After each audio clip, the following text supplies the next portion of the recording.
this morning to represent the partnership that we have with the Kenya Association of Manufacturers as a ministry to ensure that we deal with one of the waste streams called the PET bottles. This journey, I think the earlier speaker has spoken about where it started. This journey started about 10 years ago, and it has been a journey of leaps and bounds where we have been moving slowly. Of course, you are all aware that in the year 2007, in the finance bill, that is when the government imposed some excise duty on plastics. And of course, that money went to the consolidated fund. It didn't come to the environment. And of course, maybe the price was transferred to the customer, and the environment did not get cleaner. And after a series of discussions with CAM, in 2017, there was a gazette notice that was published, number 2356, banning the manufacture, import, and use of plastic carrier bags. Of course, that is now water under the bridge. People have gotten used to living without the bags, except for the illegal ones. Soon after that, in September 2017, there was this talk about, we started the talk about the PET bottles, now that we had won the war on the polythene bags. You are aware that the ban came into effect in August 2017, 6 months after the Gazette notice was published. And what happened is that the ministry imposed a ban on PET bottles at Karura Forest and national reserves and game parks. And this was aimed at making sure that there are no bottles dropped in our environment. For those of you who don't know what a PET bottle is, it is right here with me. So immediately after that, the ministry started interacting with the KAM, and on 17th of May 2018, we penned down signatures on what we call the framework of cooperation. This was done between Ministry, NEMA, and Kenya Association of Manufacturers. And what we agreed on is that we were to suspend banning of PET bottles and immediately engage into development of what we call take-back schemes and extended producer responsibility schemes for PET bottles. And of course, with agreements, you know, everybody promises what they can do. And CAM made their promises that they are the ones to make the scheme. So the bottles take-back schemes was the responsibility of CAM. And then before the scheme becomes effective, they were to ensure that cleanup is done in the environment to correct the bottles that are already there. And there was to be a lot of awareness to be created. And then they were also to support research. Because if you are to get into targets, you must be informed by research. So those are the 4 promises made by KAM. And from our side, the ministry, and the reason why I'm studying here, is that we agreed that we are going to link CAM closely with the county governments, because waste management is a devolved function. We were also to engage in public education and awareness as a ministry on disposal of PET bottles. And we were also to engage in intergovernmental relations to make sure that everybody is on board.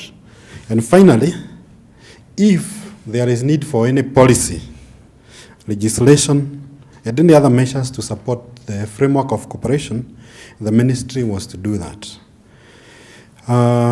For this to be actualized, to be seen to be working, you know, we have to get the milestones and report on them, we agreed that we are going to establish a national PET management committee, and that is the one that I chair. And this is, has 5 institutions on board, one of them being our ministry, NEMA, Council of Governors, Ministry of Industrialization, and Kenya Association of Manufacturers. And what we are supposed to do, what we intend to do, is to make sure that, of course, we report to the Cabinet Secretary that the framework of cooperation is working. And for this to happen, we do monitoring of implementation of the framework of cooperation and submit quarterly progress reports to the Cabinet Secretary. So far, we have submitted one progress report. We are doing the second one. It is due on 1st of October. So far, what have we achieved after signing the framework of cooperation? The National PET Management Committee is in place. We have the institutions on board. We have also developed action plans, so we know who is doing what and what is happening when. So we have those draft action plans. However, of course, you know, CAM is a membership association, so they are in the final stages of getting their members to get into the plan, and then they give it to the monitoring committee so that we can monitor them. I've said that we have done the first report, and as a ministry, we have also supported the initiative with some lump sum money to support this initiative. As a way forward, we are planning maybe next month to organize a major meeting of about 500 stakeholders, 500 human beings, in what we are calling the PET Value Chain Stakeholders Forum. We are organizing that, where we will share our views about PET, what is bad in PET, and we plan also to bring on board stakeholders who have working take-back schemes to share with us. Of course, we are developing indicators for the framework of cooperation, what we shall be monitoring. And we do 2 monitoring visits per quarter. And of course, as I said, our report is due on 1st of October, the second report. We want to undertake awareness campaigns, so we are working on that.